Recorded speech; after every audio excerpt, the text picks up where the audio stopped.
Behold the spiritual successor to the Volkswagen Phaeton. Now it's actually called the Fidion. It's a Chinese market only car, so they build this here in China. Underneath the skin, it's pretty much an Audi A6. Though the engine, the 3-litre supercharged V6, is one of VW Group's older engines. They don't use it in their more modern cars in Europe. It's a big old thing, this. It looks pretty cool. Now it starts from about £40,000 here in China, rising to about 80 grand for a top spec version. Here on the inside, this is definitely the poshest Volkswagen I have sat in for a long time. So soft touch materials here on the dash, like a leatherette effect and stitching. The design is very Passati, but it's taken up a notch in terms of quality. Though when you go a bit lower down, there's a few scratchy plastics, but generally, yes, really nice. The poshest VW I've been in ever. Even feels posher than the old Phaeton. Doesn't quite have the tech though. No huge full digital driver's display. It's normal analog dials with a digital screen in between, and the infotainment system's kind of a little bit old tech compared to the very latest VW stuff. But these seats, oh man, I like these seats. They're super comfy. This is a real super luxurious car here in the back, though this is the seat for the VIP because you can actually move the passenger chair forward like in limousines such as the A8, and they've got their own special posh wooden table. Look at that. Obviously you can fold down the centre armrest, and you've got controls for your reclining seats and your climate control. All very lovely. They don't actually sell many of these in China because really people just go and buy an A6 instead, and that's the reason why we don't have it at all in Europe. However, the car's worth doing in China because it's a statement of what Volkswagen can do. Another Volkswagen we don't get in Europe that the Chinese have is this, the Terra SUV. So it's actually slightly bigger than a Touareg, yet underneath the skin it's based on the Tiguan. So it's got a transverse rather than a longitudinal mounted engine. Interesting, huh? What I'm going to do now is show you some other cars that you get in China that we don't have, as well as some peculiarities of the Chinese market. As well as the normal rear drive hatchback version of the 1 Series, BMW also sells a saloon version, and it's made here in China. It's not the best looking car, is it? I'm fine about not having this. Now it's actually front wheel drive because it's based on the Mini platform, but don't confuse it with the next generation BMW 1 Series, which we'll get in Europe. It's a completely different car. Inside it's familiar as a BMW, though it does have a rather phallic gear lever. Now here's something that we don't get in Europe and they have uniquely for China. It's a long wheelbase version of the 3 Series, so in the back it should be about the same size as a 5 Series. These cars are all booked out for the media and I can't get on here to check it out today, but I think there's one over there which is surrounded by loads of people, which I might be able to get into the back of, so we'll just go and check that out now. So I found a car I can actually sit in, and yes, there is plenty of room back here. I'm actually surprised how much more there is than the standard 3 Series. It's really good. Let me just check with the driver. Are you comfortable there, mate? Yeah. Well, there you go. And he's about the same size as me. Look at that. We should get this in Europe, but then I suppose they wouldn't sell any 5 Series then, would they? As well as a long wheelbase 3 Series, there's also a long wheelbase 5 Series. So let's check this one out. So, surprise, surprise, this just feels as big as a 7 Series in the back. I can see why they don't do it in Europe. It's a little bit odd. I think the Chinese just like things that are bigger than elsewhere in the world. Finally, we come to the 7 Series, which is only sold as a long wheelbase version here in China, because obviously otherwise there's no point, really, is there? If Mercedes builds a car in China, they will make a long wheelbase version of that car. So this is the long wheelbase version of the A-Class Saloon. There's also a long wheelbase version of the C-Class. You also get a long wheelbase version of the E-Class, which I would have confused with a normal S-Class. Now, interestingly, the E-Class and C-Class long wheelbase versions have this special badge on the side for some reason. Not on the other long wheelbase models, though. I do not know why. There is, of course, the long wheelbase version of the S-Class, but we have that in Europe. So I'm not that interested in this, but there is something that I really want to show you. So finally, I'm in the back of the long wheelbase version of the GLC SUV. It's got a bit more room than the normal car, but I've never found the normal car lacking. It's quite interesting though how the Chinese do like their long wheelbase cars, and they'll generally buy those over the shorter wheelbase versions, whereas I don't think they'd be so successful in the UK, partly because the price difference to go to the long wheelbase version and then up to the class above wouldn't be that much, especially when you're paying for things on finance like we do in Britain. So I think people would just go, you know, if I'm going to spend that extra, I may as well have the posher car and move up to the GLE, or in the case of the C-Class, definitely move up to an E-Class, or with an E-Class, move up to an S-Class. Different markets, different people, different ideas. As with the other German manufacturers, if Audi builds a car in China, they do a long wheelbase version of it. So you get a long wheelbase version of the A4, the A6, the Q5 and the R8. I'm just lying about the R8, I just fancied filming it. Now in China, they often change the name of a car for various reasons.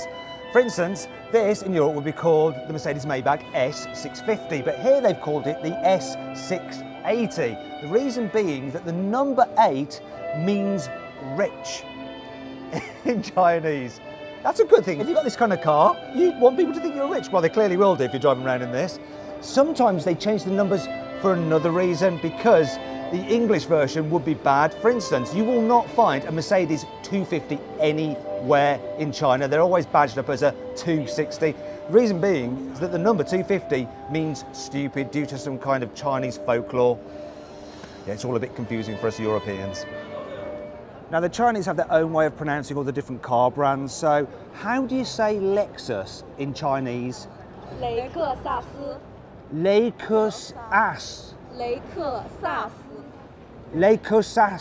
Yes, Lexus. Lexus. Yeah. How do you say Volvo in Chinese? 沃尔沃. What are what? Yes. What are what? 沃尔沃.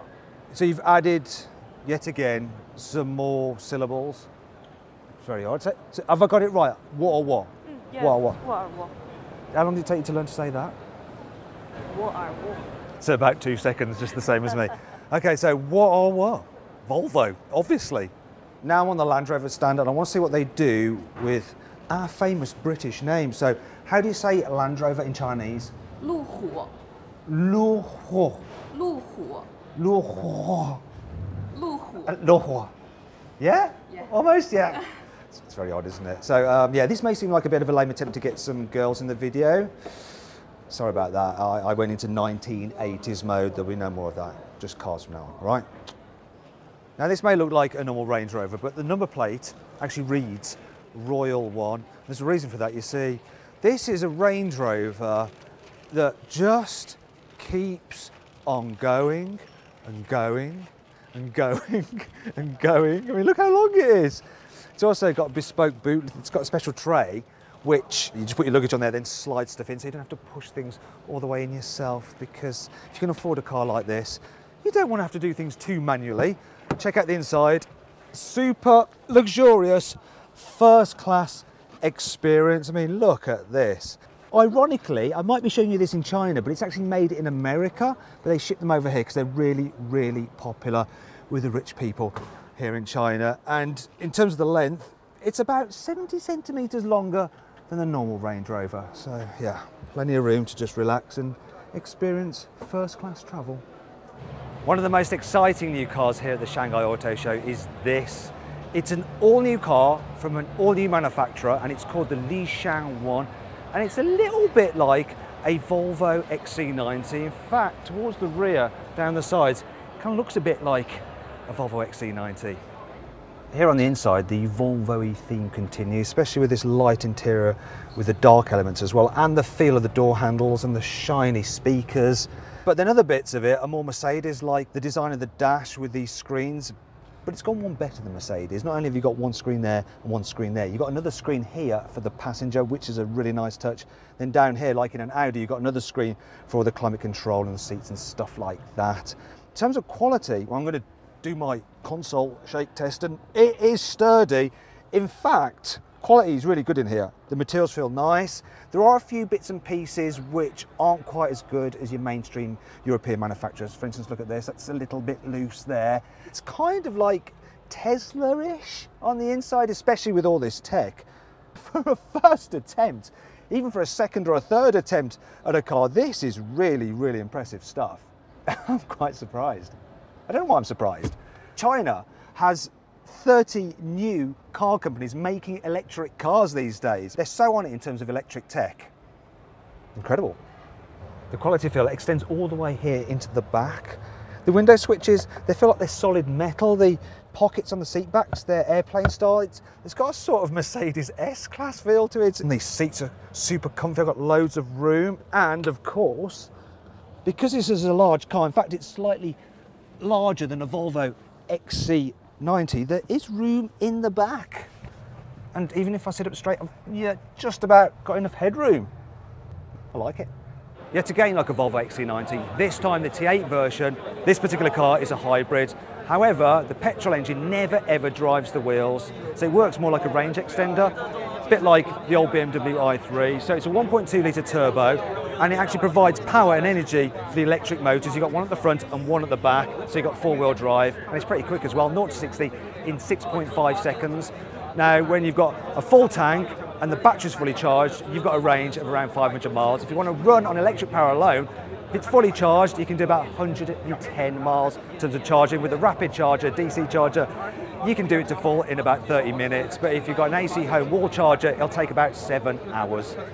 So, can you guess how much this car costs? What do you reckon? Similar to a Volvo XC90 T8. So, what, about £80,000? Well, it's actually half that. £40,000. That's incredible value. I wish we had this in the UK. Now, another interesting fact about it, the guy who actually started this company, his name is Li Xiang, so the name of the company, and it's the Li Xiang 1. So if I made my first car, I would call it the Matt 1, just like he did. And interestingly, he was a motoring journalist with his own motoring website, but thought, do you know what? I'm going to stop writing about cars. I'm just going to build them. And he's gone and done it. I'm on the NIO stand, and NIO is basically the Chinese version of Tesla, and you might recognise this car because it's called the EP9 and it's the fastest electric car around the Nürburgring. It did the Nordschleife in 6 minutes 45 seconds. This thing has over 1,300 horsepower and more downforce than a Formula One car. Speaking of Formula One car, NIO was the first firm to win the Formula E Championship when it started in 2015. However, they do of course make road cars, and I'll show you some now. So this is the ES8. It's a large SUV, so it's a bit like a Tesla Model X. However, unlike the Tesla, rather than just having to charge it, which you can do of course, you can also swap out the batteries, and the idea is along the highway there's battery swapping stations. You pull up and they'll swap a battery for you. Now this car's been out for about a year, but there's a brand new smaller SUV over there called the ES6. So you can think of that as being like the Tesla Model Y. So it has 2 electric motors, so it's 4-wheel drive, and it can do 0 to 60 in just under 5 seconds, and the range is about 300 miles on a full charge. A bit like Tesla, NIO is famous for introducing cool new technology to its cars.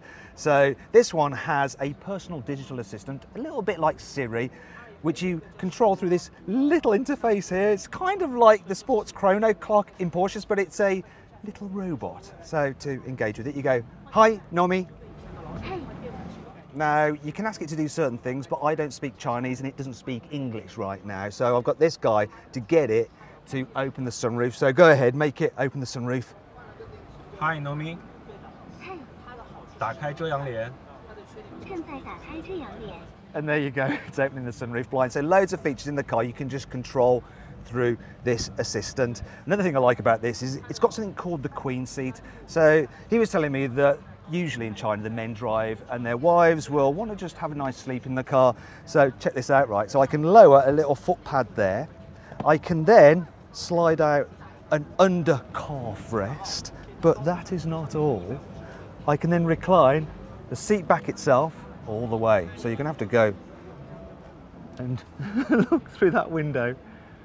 And it goes back very, very far. In fact, I can lie completely flat like a business class airline seat. Look at that.